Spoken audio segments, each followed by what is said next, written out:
Salam dan bahagia teman-teman semua. Kita bertemu lagi dalam perkuliahan asinkron kita. Semoga teman-teman selalu dalam keadaan sehat dan mematuhi protokol kesehatan di masa pandemi ini. Baik teman-teman, kita akan memasuki bab 2. Bab 2 ini kita akan membahas tentang optimasi ekonomi.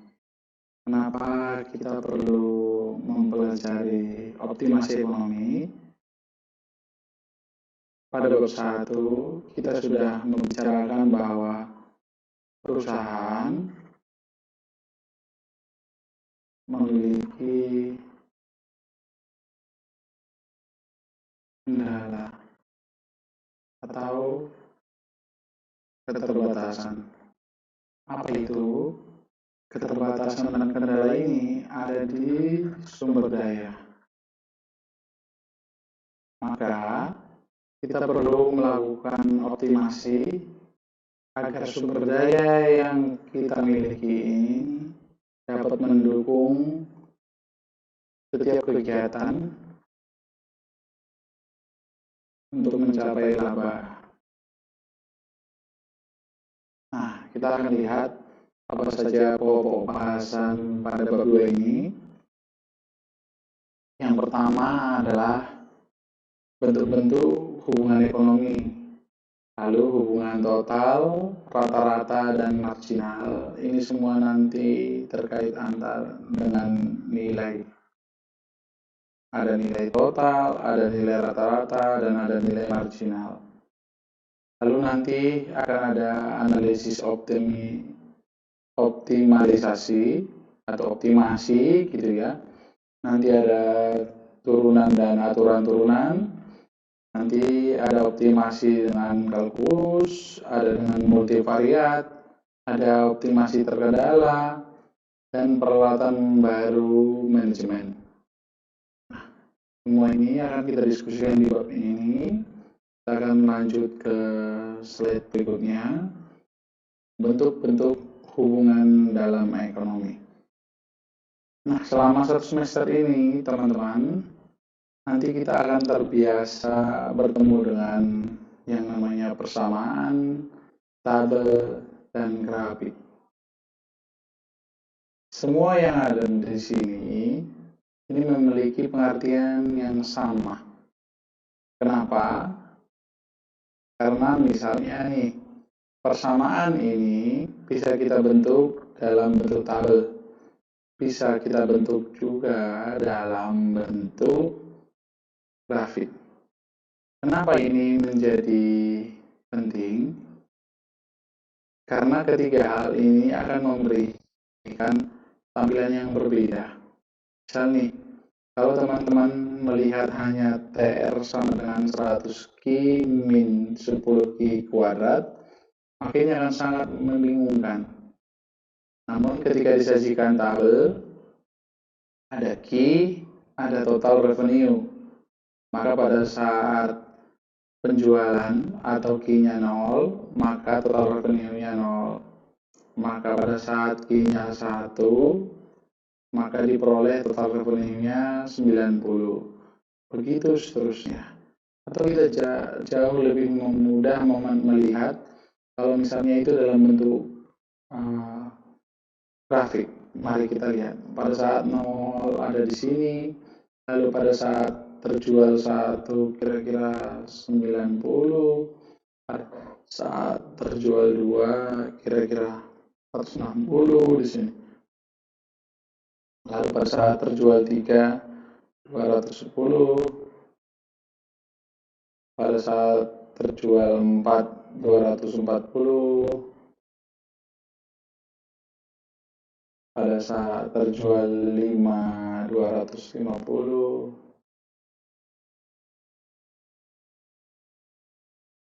nah dan pada saat terjual 6 unit, dia memiliki pendapatan yang sama dengan pada saat menjual 4 unit. Apa yang bisa kita lihat dari sini? Kalau seandainya kita teruskan garis yang berwarna biru ini, kurva ini menunjukkan bahwa apabila perusahaan melakukan tambahan penjualan gitu ya, kemungkinan total revenue yang didapatkan oleh perusahaan akan jauh lebih kecil. Kita lihat saja dari persamaan ini. Bagaimana kita bisa mengetahui TR ini? Kita akan perhitungkan. Misal, TR sama dengan 100Q min 10Q kuadrat. Lalu, berapa TR pada saat Q sama dengan 1, misalnya ya. Maka TR sama dengan 100 dikali 1 min 10 1 kuadrat, maka hasilnya 100 dikurang 10,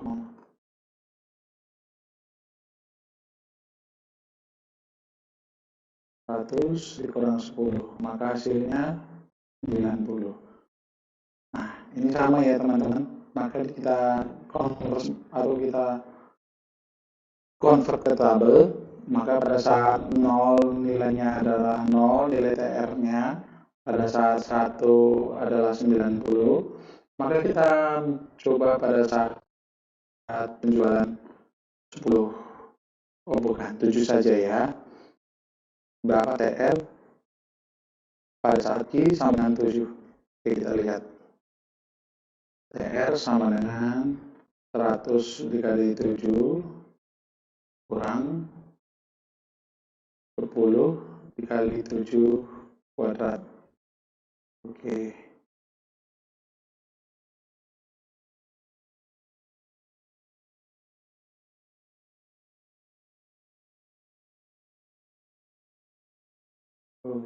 Kali 7 kuadrat. Oke, maka ini 700 kurang 490, maka hasilnya adalah 210. Nah, di sini kan turun, teman-teman. Berarti kalau kita gambarkan, pada kurva ini, posisinya di 210 sama dengan pada saat perusahaan menjual sekitar ini, menjual sebesar 3 unit.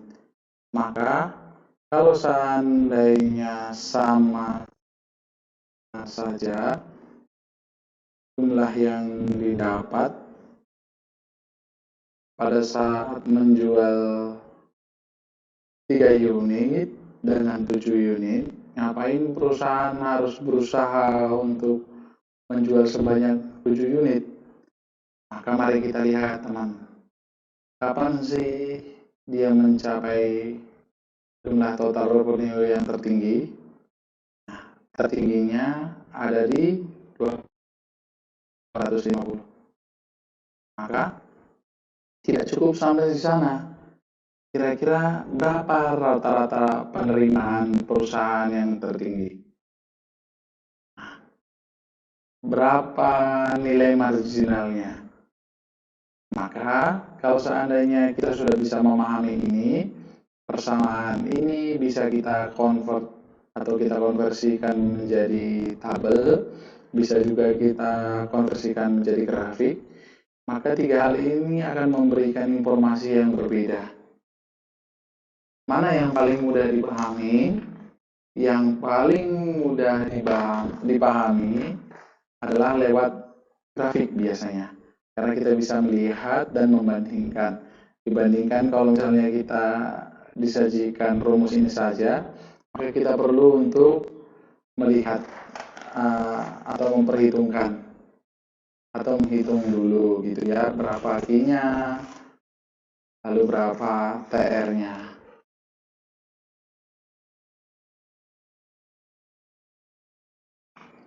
Kita akan berbicara tentang biaya total, biaya rata-rata, dan biaya marginal. Mari kita lihat tabel yang ada di sini. Biaya rata-rata itu diperoleh dari total cost dibagi dengan jumlah yang diproduksi. Biaya rata-rata atau average cost diperoleh dari total cost dibagi Q. Sedangkan biaya marginal cost ini average cost, ini marginal cost. Oke. Sedangkan biaya marginal kita peroleh dari delta TC dibagi delta Q. Oke, mari kita lihat. Kenapa misalnya pada saat 0 sudah ada total cost-nya? Nanti kita akan mempelajari teman-teman bahwa total cost itu berasal dari fixed cost ditambah dengan variable cost. Namun ini berikutnya akan kita pelajari. Jadi pada saat perusahaan itu belum memproduksi apapun, perusahaan tersebut sudah mengeluarkan yang namanya biaya, yaitu biaya fixed cost atau biaya tetap. Fixed cost atau biaya tetap. Nah, maka berapa AC-nya?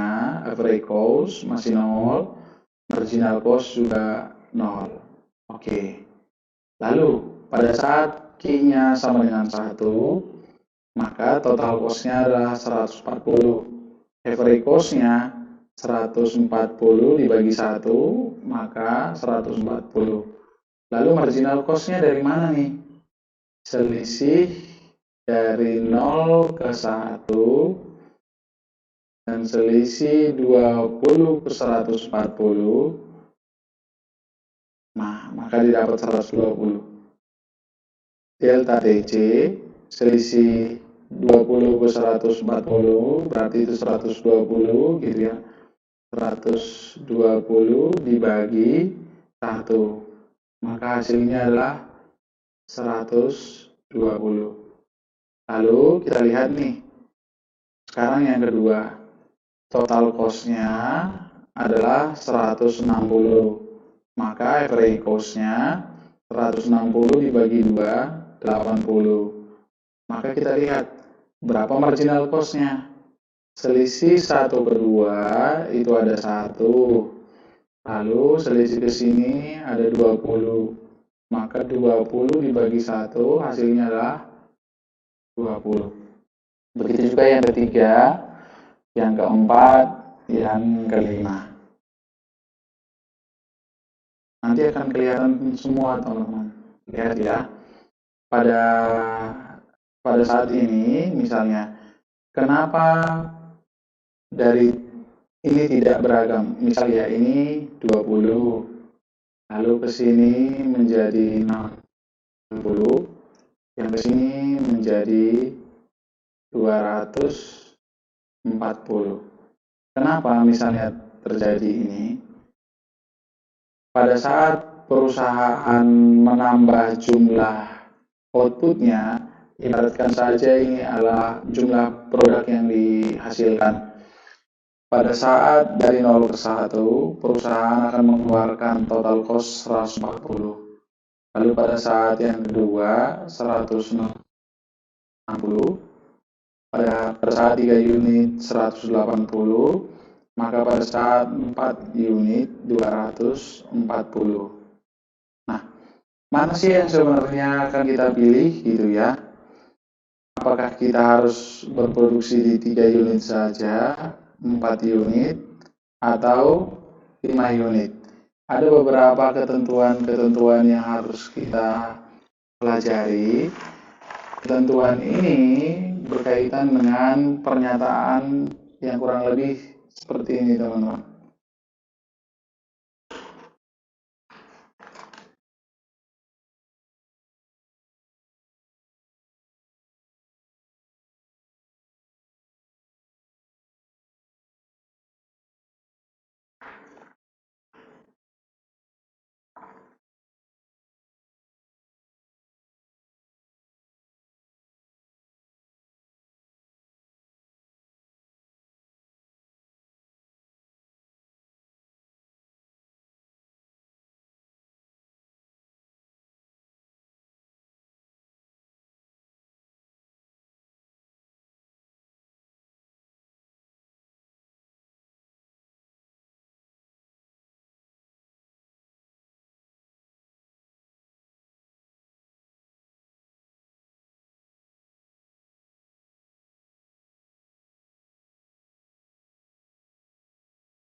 Baik, kita akan lihat.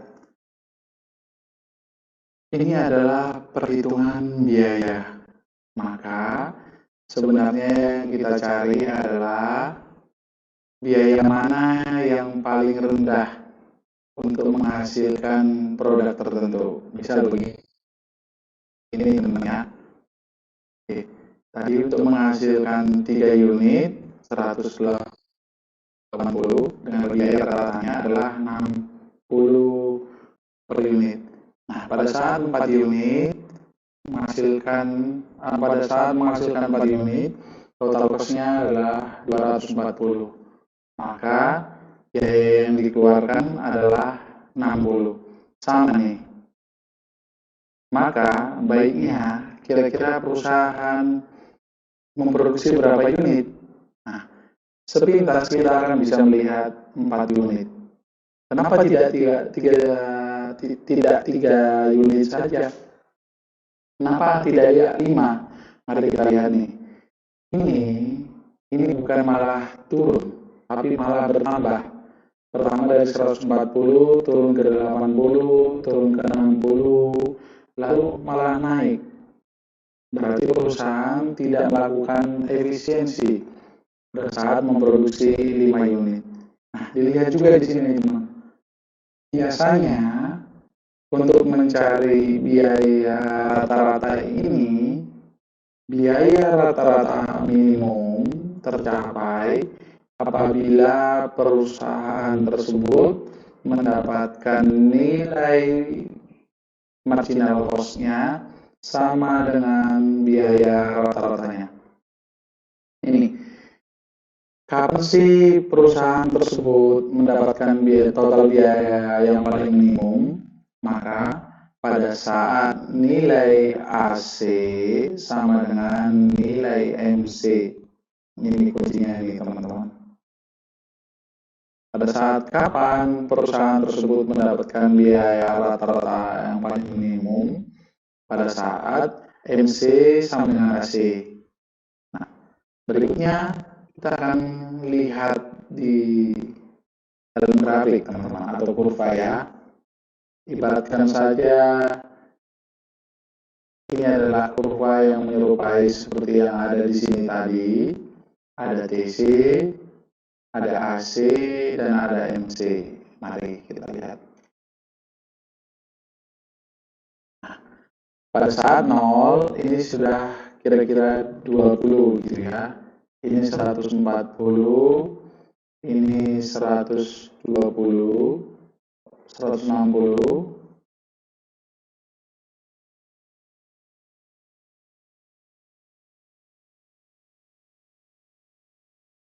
160, 240, dan 480.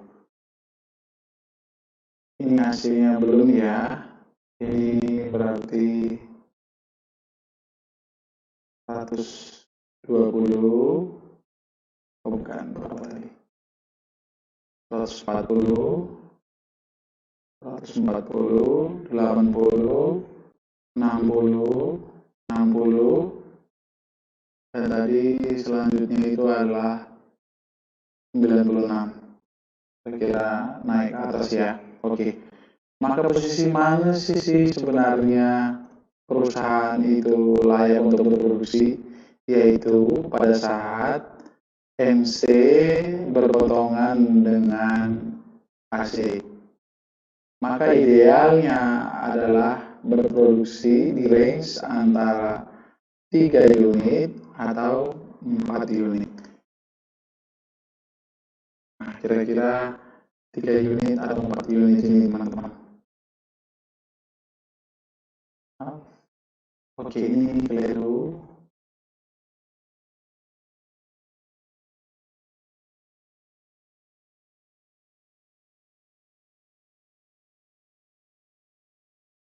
Ini 180, ini 240. Oke. Pada saat kapan kira-kira yang 5 ya? 5 di sini nih. 480 naik ke atas.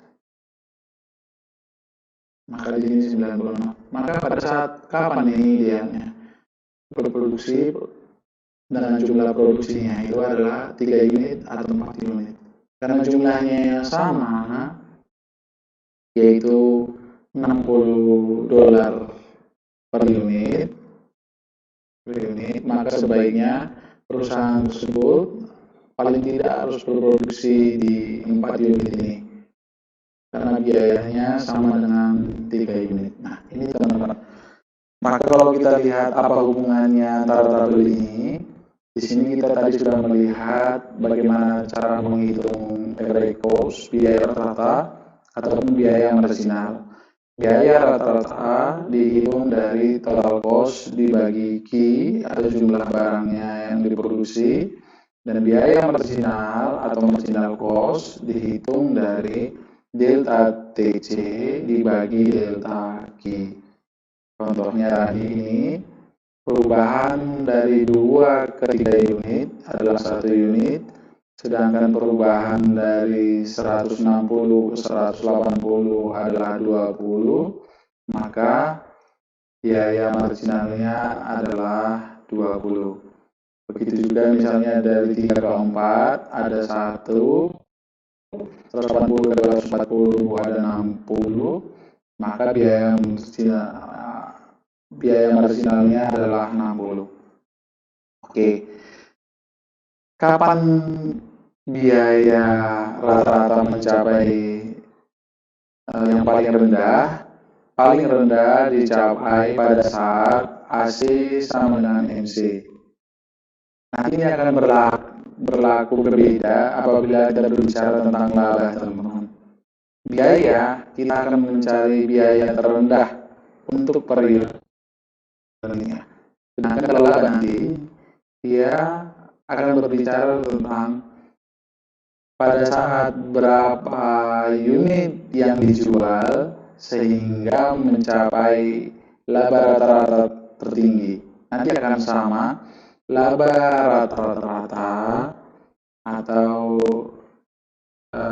average revenue nanti ya. Average revenue itu tercapai, average revenue tertinggi dicapai apabila nilai AR-nya sama dengan nilai MR. Nah, ini akan kita lihat perbedaan nanti, teman. Kalau kita berbicara tentang pendapatan, maka nanti akan mencari nilai tertinggi. Sedangkan kalau untuk biaya, kita akan berbicara tentang berapa biaya yang paling minimum. Nah, kita akan mulai menghitung nih, teman-teman. Fungsi biaya total pada industri baja di Amerika Serikat diperkirakan rumusnya adalah TC sama dengan 182 plus 56 Q. Maka yang ditanya adalah buat daftar biaya total, biaya rata-rata, dan biaya marginal. Buat grafiknya. Biaya total dalam jutaan dolar. Output jutaan ton. Maka kita lihat di tabel berikutnya.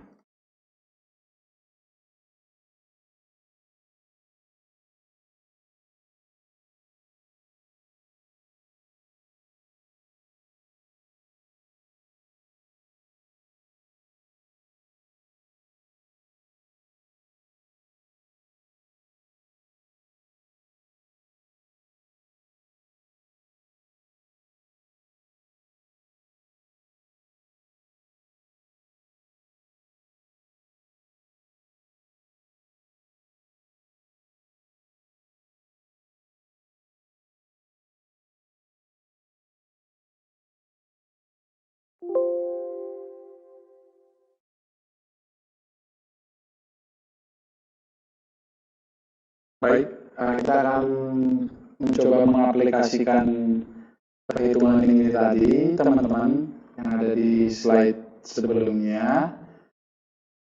Hubungan antara biaya total, biaya rata-rata, dan marginal. Kita akan coba menghitung sebuah fungsi biaya total pada industri baja di Amerika Serikat.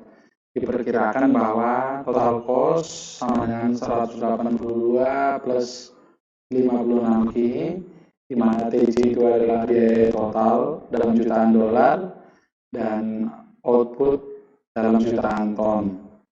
Nah, yang kita harus buat daftar biaya total, biaya rata-rata, dan biaya marginalnya.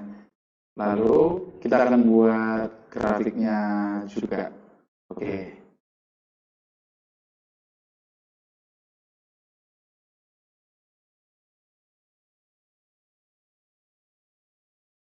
Fungsi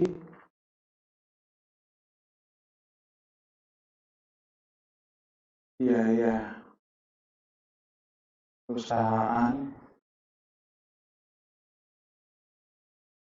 baja ya, mana TC sama dengan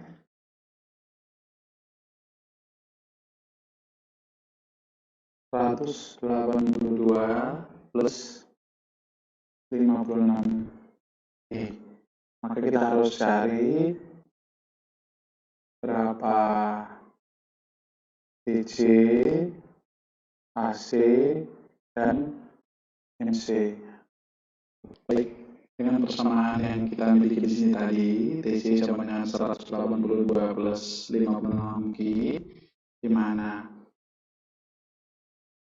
kita diminta untuk menghitung TC-nya berapa, AC-nya berapa, dan MC-nya berapa.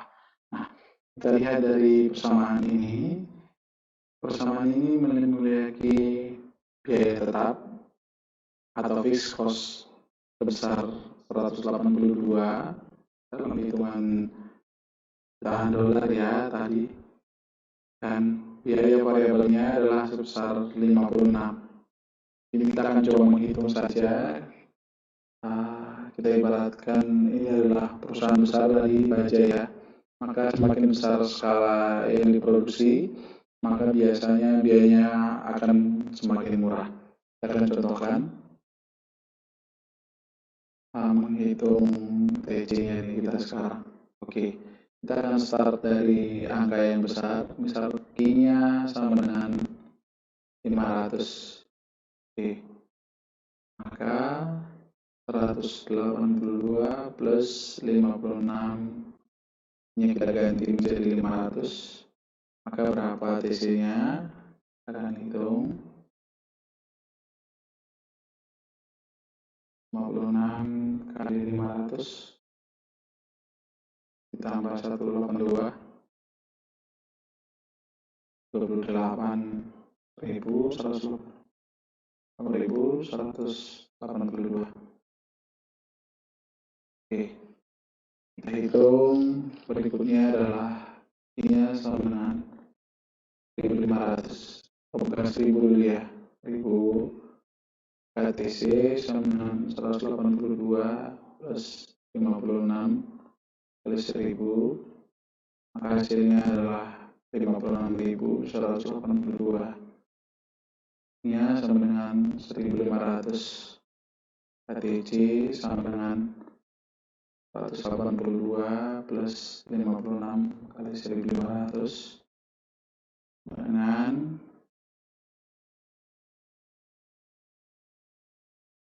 500 kali 56 di 84.182.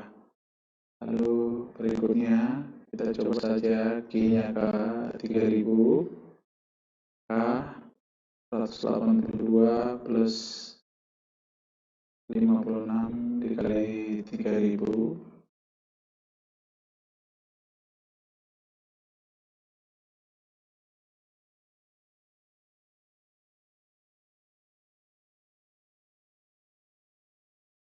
oke, 56 kali 3.000 168.382 168.182. Oke, kita akan coba isikan ke sini ya teman-teman untuk melihatnya ya.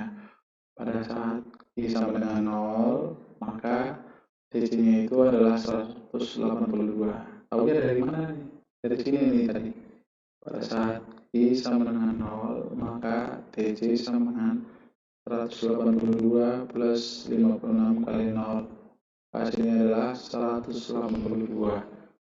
Nah, hasilnya 0, MC-nya 0. Lalu kali 500 nih teman-teman. Oke. Naik menjadi 28.182. Maka berapa biaya rata-ratanya? Kita berikan 28.182 dibagi 500. 56,3. Oke. Maka apa tadi rumusnya untuk mencari MC? Delta TC dibagi delta I. K 28.000 bagi 500. Ini adalah 56. Oke, kita lanjut. Pada saat 1000, isinya adalah 56.182. Maka hasilnya berapa? Ini 56,2 gitu ya. Lalu berapa MC-nya? Kita akan lihat 28.000 dibagi 500. Hasilnya sama, 56.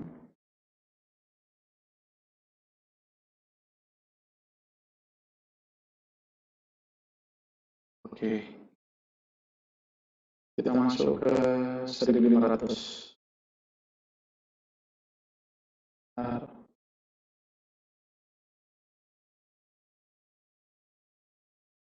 Kita akan buat 1500. 500 hasilnya tadi 84, 182 gitu ya. Lalu AC-nya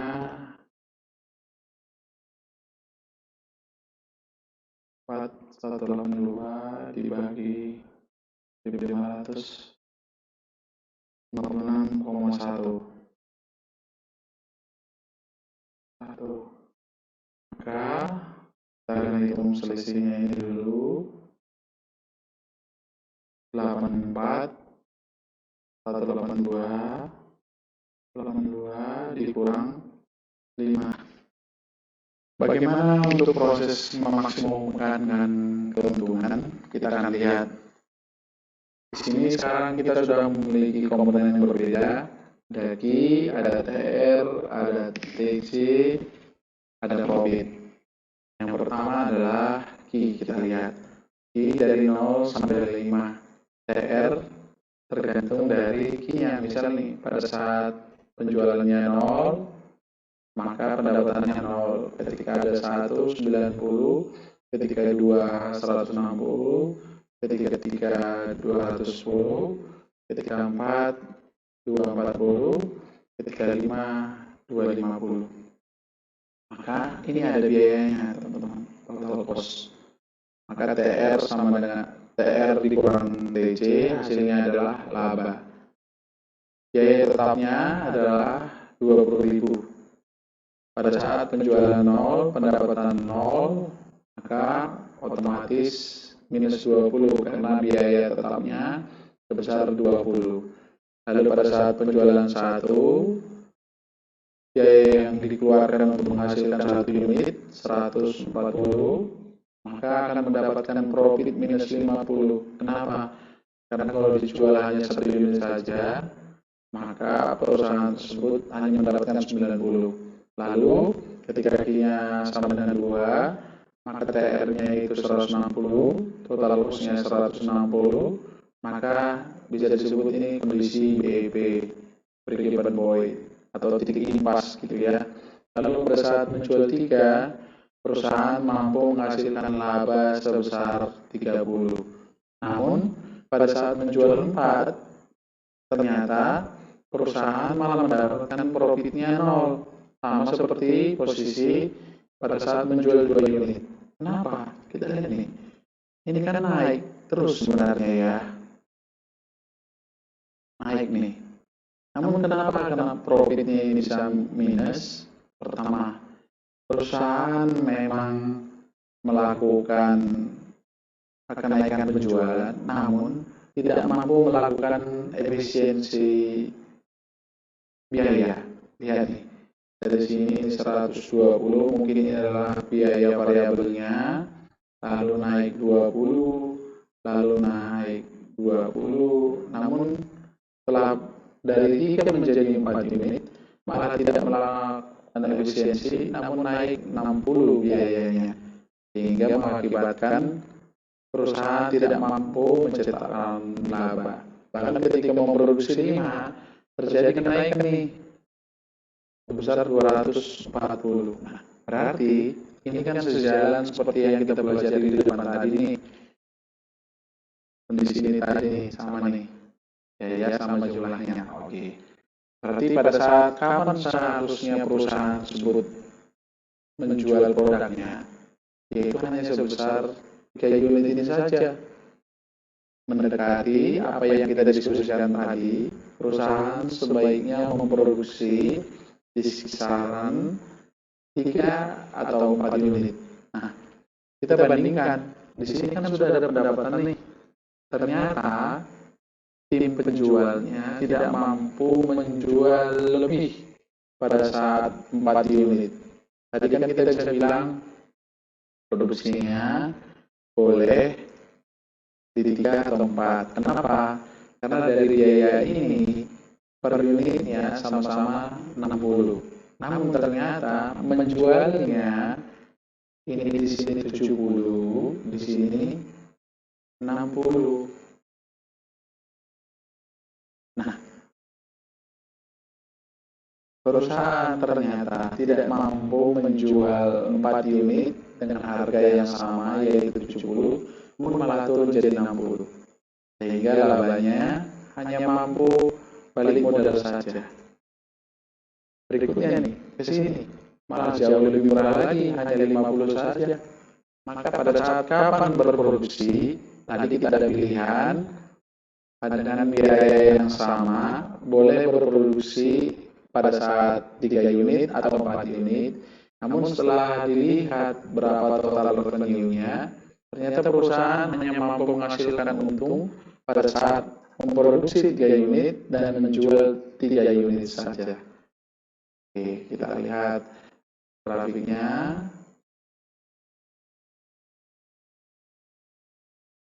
Ini kurang lebih sama, teman-teman. Nah, ini sudah muncul yang namanya TR. Ini TR nih, total revenue. Memang naik terus. Teman-teman lihat, ini naik terus gitu ya. Nah, yang satu lagi, yang ini adalah total cost. Total cost pada awal dia akan naik curam, lalu akan mulai melandai. Itu berarti bahwa perusahaan sudah mulai berproduksi pada kondisi efisiensinya. Namun setelah lewat dari masa landai ini, maka dia akan curam kembali. Itu artinya apa? Bahwa perusahaan tidak mampu melakukan efisiensi lagi ketika melakukan tambahan jumlah yang diproduksi. Nah, ini ada MC, ada AMR. Pada saat kapan sih sebenarnya laba itu mencapai maksimum? Oh, bukan. Kita belum bicara laba ini. Pada saat kapan sih sebenarnya TR itu mencapai maksimum ataupun total cost itu mencapai nilai minimumnya? Kita lihat ini. Tadi saya sudah sampaikan bahwa AC sama dengan MC itu berarti bahwa perusahaan mengalami biaya yang paling rendah, sedangkan pada saat pendapatan rata-rata sama dengan marginal revenue-nya, maka perusahaan akan mendapatkan posisi penjualan atau penerimaan tertinggi. Kita lihat di sini. Nah, total revenue mencapai titik tertinggi pada saat MC berpotongan dengan MR. Nah, kenapa digabungkan MC dengan MR? Karena kita dapat melihat hubungan antara TR dengan TC. Sedangkan kalau seandainya kita hanya melihat TR saja, maka kita akan melihat laba rata-ratanya, pendapatan rata-rata. Oke, kita akan lihat pendapatan rata-ratanya 104. Oh, bukan. Kita lihat dari sini nih. Dari 0, 90, 0 gitu ya. Saya akan gambarkan lagi saja. Manapun saja dari 0 maka ke 90,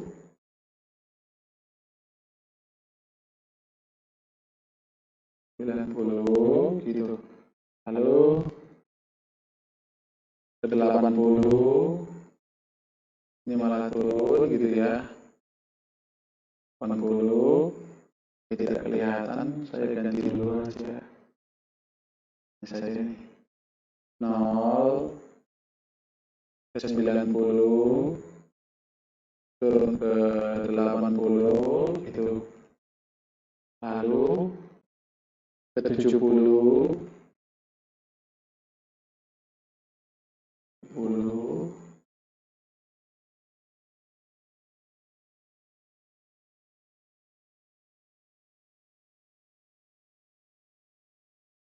saya hapus.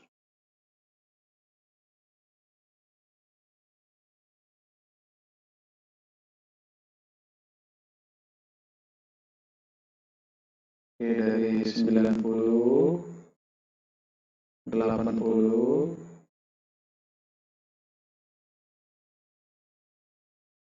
ke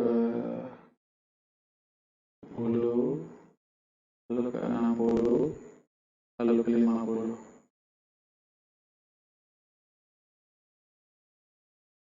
Maaf kalau tidak begitu bagus ya teman.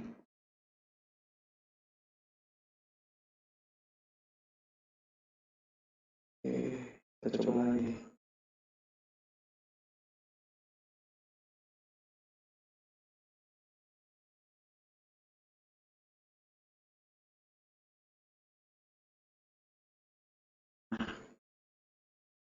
Ini tadi yang kita bicara tentang AR. Lalu untuk AC-nya tadi berapa saja? Kita lihat dulu. AC 140, 80, 60, 60. Oke. Kita ganti warnanya dulu.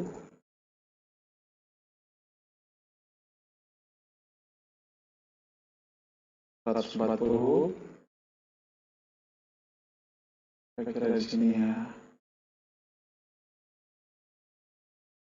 Oke, kita lihat dulu. 140, 80, 140, kira-kira di sini. 140, lalu ke 80, lalu ke 60, lalu ke 60. Oke, kita akan coba garis. 140, 80, 60, 60, lalu naik. Itu ya. Oke. Yang terakhir tadi ke 96. Oke, kita lihat 96. Oke, terlalu curam. Kira-kira ulang lagi. 96. Oke, saya akan buat di sini. Turun, landai, naik. Oke. Ini adalah AT. Kurang lebih sama kalau tadi kita akan lihat di sini, maka berproduksi itu adalah pada posisi 3 dan 4 untuk mendapatkan total cost yang paling rendah. Namun kita bisa lihat lagi nih, ternyata pada saat berproduksi di posisi 4 unit, perusahaan tidak mampu lagi menghasilkan pendapatan yang lebih baik. Kenapa? Kita lihat nih, dia mengalami penurunan di marginal revenue-nya. Nah, pada saat kapan seharusnya kita berbicara tentang posisi TR mencapai nilai yang maksimum? Kita lihat, kapan MR berpotongan dengan HR? Dalam kasus kita ini memang tidak ada titik perpotongannya, karena ada perbedaan di gambar. Nah, perpotongan itu sebenarnya ada pada saat 3 unit. Begitu juga dengan TC-nya. Perusahaan sebaiknya memproduksi sebesar 3 unit dan menjual 3 unit. Agar apa? Agar profitnya mencapai posisi yang paling maksimum, yaitu tadi sebesar 30. Oke. Ya, kira-kira itu untuk pemaksimuman keuntungan dengan analisis marginal, teman-teman. Kita akan lanjut lagi ke slide berikutnya.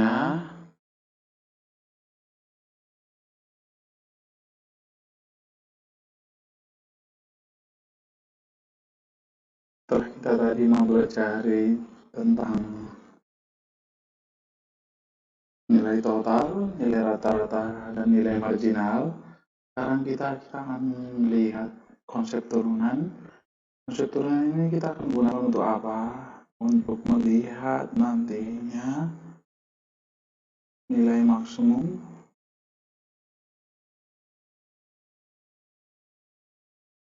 dan nilai minimum dari sebuah fungsi, misalnya Y sama dengan X kuadrat Bx plus C.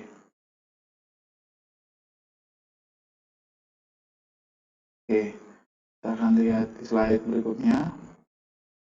Nah, ini dia tadi fungsinya. Aturan fungsi konstan, turunan dari suatu fungsi konstan atau Y sama dengan fungsi dari X sama dengan A sama dengan 0 untuk semua nilai konstantanya. Misalnya, Y sama dengan fungsi X sama dengan A. Ini adalah fungsinya seperti tadi itu. Y sama dengan AX kuadrat plus BX plus C. Nah, turunannya ini nanti akan sama dengan 0. Misalnya nih, 2X plus B sama dengan 0. Ini adalah turunan dari Y sama dengan AX kuadrat plus BX. Nah, teman-teman harusnya sudah paham ya, untuk mencari turunan. Misal nih, pangkat 2, pangkat 2-nya akan turun maju ke depan, lalu dikurang dengan 1. Nah, begitu juga dengan B, X pangkat 1. Nah, karena ini sudah tinggal pangkat 1, maka dia habis, pindah ke depan menjadi 1B. Sedangkan C tidak ada X-nya, maka hilang. Oke, ini dia hasilnya. 2X plus B sama dengan 0. Sehingga dy per dx sama dengan 0. Itu adalah turunannya. Nah, aturan fungsi pangkat, fungsi. Oke, kita next. Saat ini kita masuk ke aturan fungsi pangkatnya nih. Turunan dari suatu fungsi pangkat Y sama dengan AX pangkat B di mana A dan B adalah konstanta, dirumuskan sebagai berikut. Nah, ini tadi yang saya sampaikan teman-teman. Sebenarnya tadi kan ada Y sama dengan AX kuadrat. Nah, maka kalau mau menurunkan ini, maka ini adalah B-nya, misalnya ya, 2 maju ke depan, lalu dikali A, X, 2 dikurang 1. Maka hasilnya adalah 2AX. Nah, kira-kira begitu teman-teman.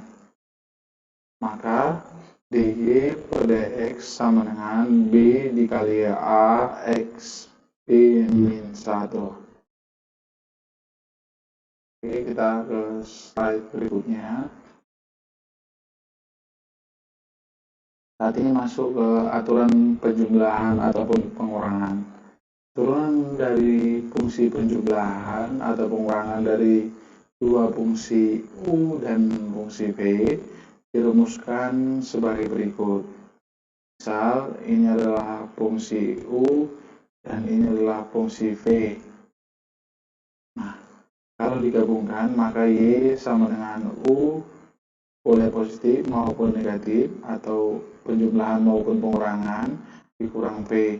Maka dy per dx sama dengan du per dx, boleh penjumlahan maupun pengurangan dv dibagi dx. Jadi masing-masing ya teman-teman.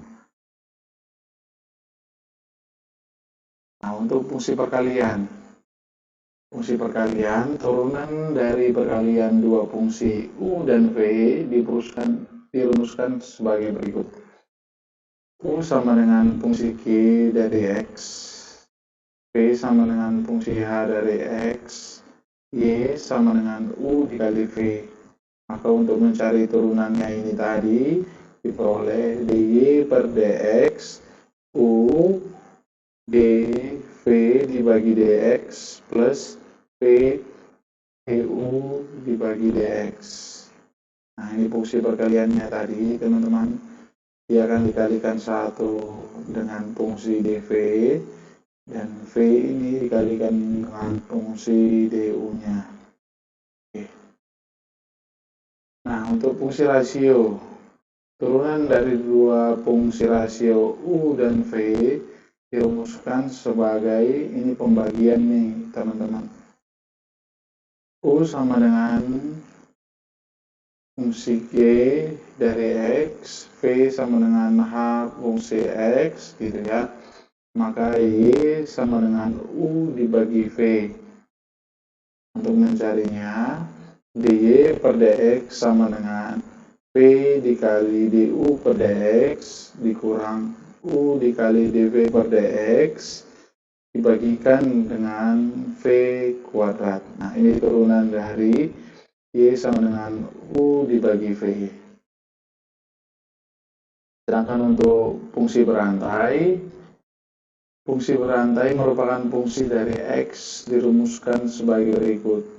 Y sama dengan fungsi dari U, dan U sama dengan fungsi dari X. Oke. Kita lihat dy per dx sama dengan dy dibagi du dikali du per dx. Nah, ini mirip tadi dengan penjumlahan, namun di sini adalah fungsi perkalian. Baik, sekarang kita masuk ke optimisasi dengan kalkulus. Nah, bedanya apa ini teman-teman? Tadi kan kita di sini sudah mencari turunan pertama nih. Di sini kita sudah mencari turunan pertama nih untuk melihat nanti nilai maksimum dan nilai minimumnya. Nah, berikutnya ada tahapan yaitu mencari turunan kedua. Nah, untuk apa ini? Kita akan melihat melalui turunan kedua ini nantinya kita akan bisa melihat apakah d kuadrat y dibagi dx kuadrat kalau dia lebih besar dari 0, maka nilai X-nya itu akan bernilai minimum. Sedangkan jika ada D kuadrat Y dibagi DX kuadrat lebih kecil dari 0, maka X itu akan bernilai maksimum. Nah, agak sulit nih memahami ya teman-teman. Nanti akan kita berikan contohnya, supaya teman-teman lebih mudah untuk memahaminya. Oke, ini adalah contoh kasusnya. Misal, jika TR sama dengan 100Q min 10Q kuadrat, berapa nilai Q agar TR-nya maksimum? Nah, jika TR sama dengan 100Q min 10Q kuadrat, tunjukkan bahwa fungsi ini memiliki nilai maksimum. Oke, kita akan coba hitungkan. Ya, persamaannya tadi adalah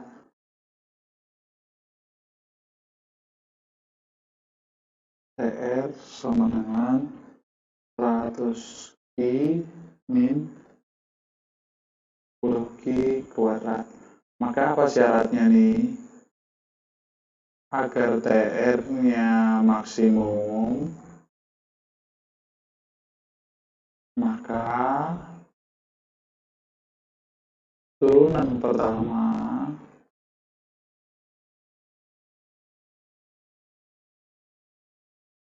dari TR harus sama dengan 0, atau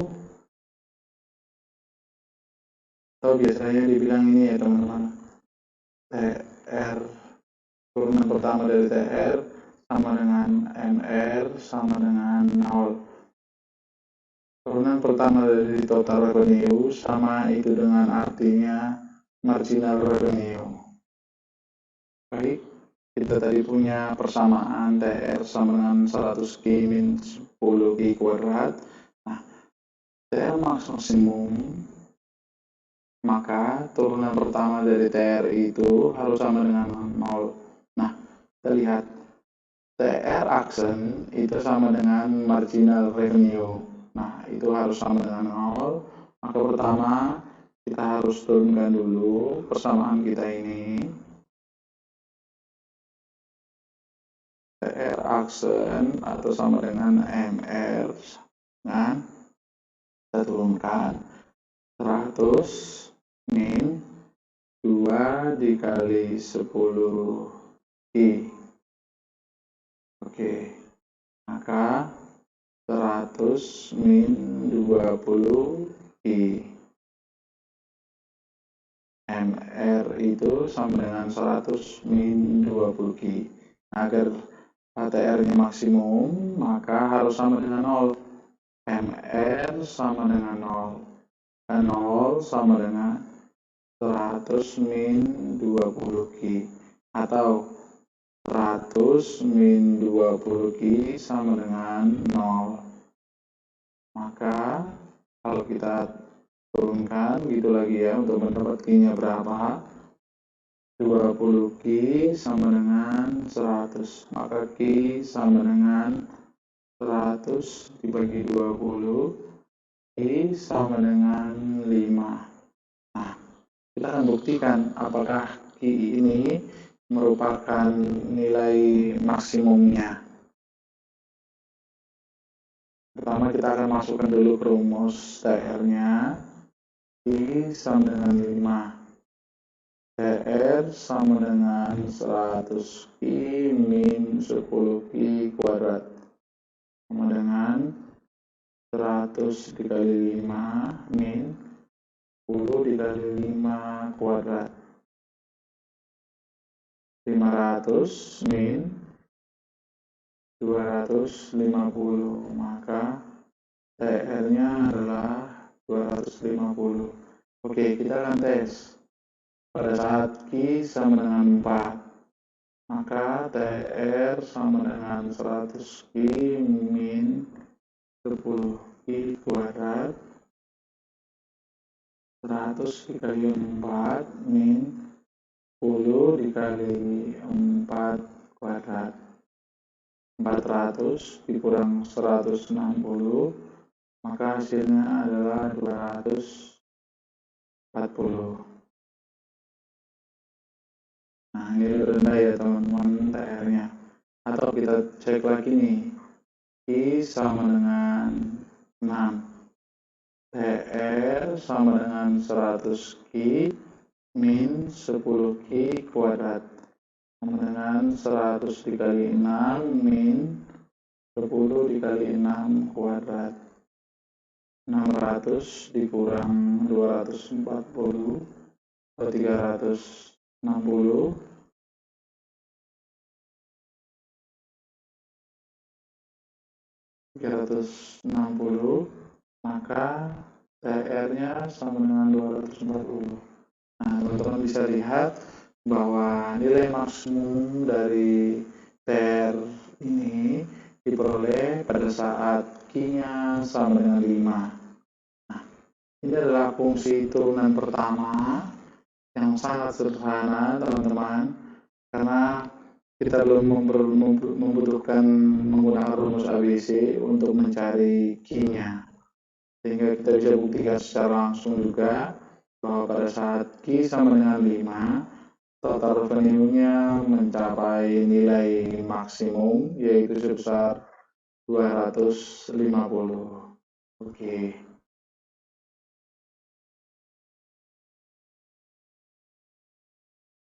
Berikutnya kita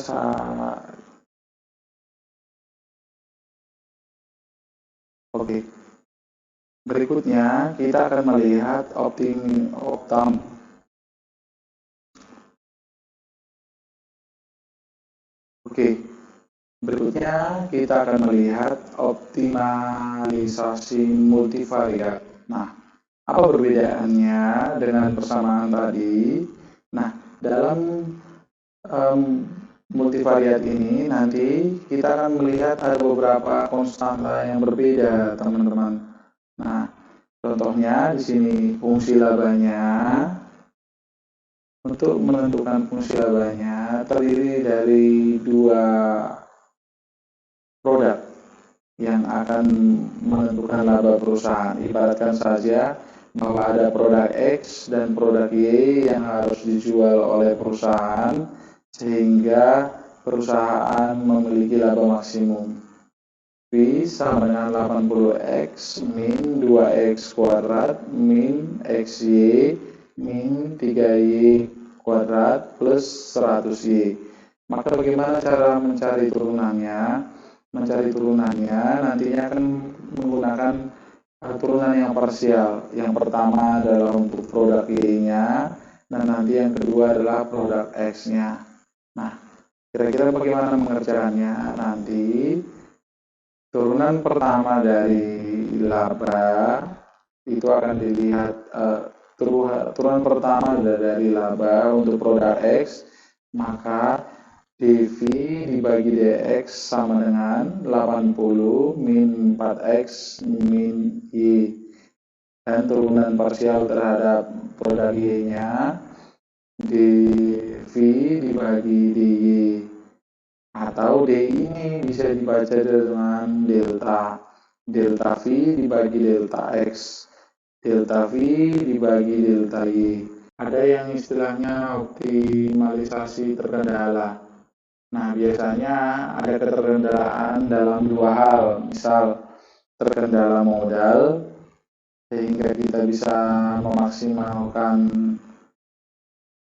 barang komponen yang harus kita buat gitu, atau kita memiliki optimalisasi terkendala di bagian bahan bakunya.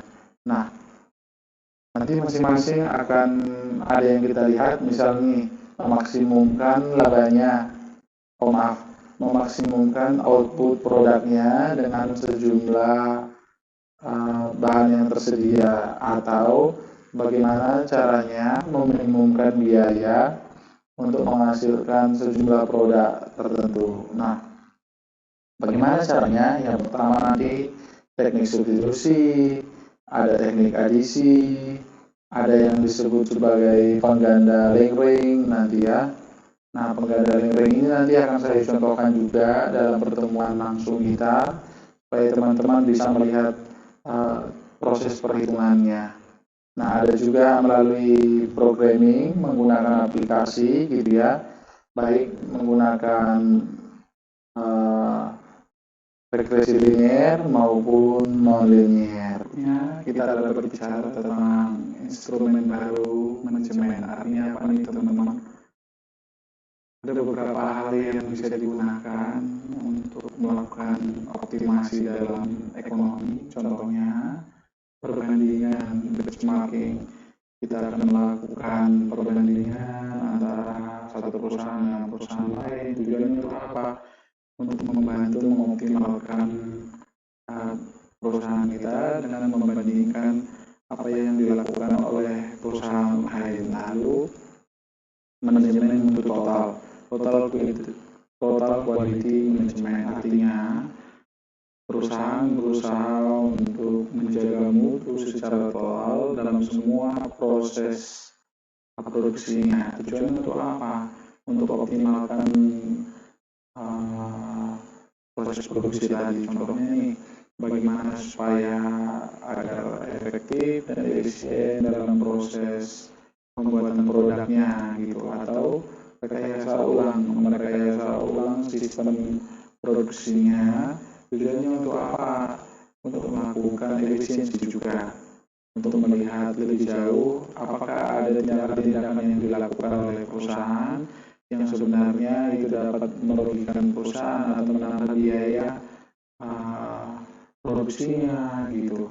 Nah, atau yang terakhir nih, untuk bisa membagi organisasi pembelajar, dalam artian organisasi itu akan belajar secara terus-menerus. Artinya begitu ada sesuatu yang baru yang berkembang gitu, maka perusahaan seharusnya mau membenahi diri. Tujuannya itu apa?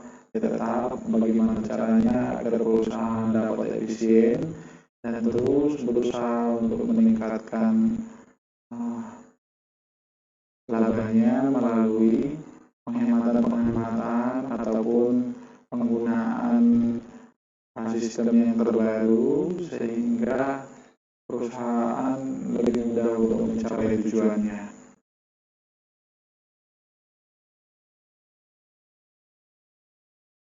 Terakhir, mengenai instrumen manajemen lainnya.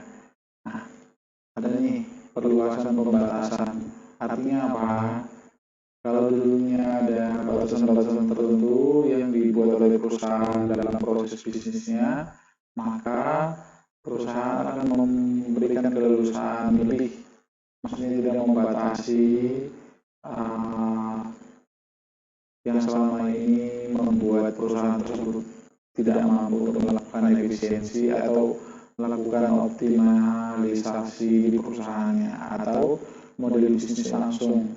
Nah, melakukan bisnis-bisnis yang langsung berhubungan dengan pelanggan gitu. Artinya begini teman-teman, dulunya ada yang berproses misalnya dari pabrik ke distributor, dari distributor lalu ke pedagang besar, dari pedagang kecil lalu ke eceran, baru ke konsumen. Nah, ini dengan adanya model bisnis langsung, berarti perusahaan dapat menjual secara langsung kepada pelanggannya, atau membuat jaringan kerja, networking ini bisa juga disebut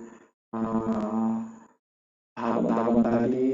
Misalnya kita berusaha untuk merekrut orang, lalu orang tersebut merekrut lagi, semacam multi level marketing. Nah, itu bisa juga ini. Atau kekuatan menentukan harga. Nah, karena kita merupakan perusahaan yang mampu memegang pangsa pasar besar gitu ya, maka kita akan mampu membuat atau menentukan harga. Kenapa kita mampu? Karena kita memiliki kualitas produk, kita mampu mengoptimalkan proses produksi kita gitu ya. Lalu manajemen proses, artinya apa? Mengelola proses yang terjadi dalam proses produksi agar proses itu berjalan dengan sesuai prosedurnya. Oke. Model dunia kecil. Model dunia kecil ini artinya membuat sampel-sampel untuk kita jadikan bahwa kita seperti ada di dalam satu dunia kecil yang memiliki sistem sendiri. Artinya kita bisa mengelola bisnis kita.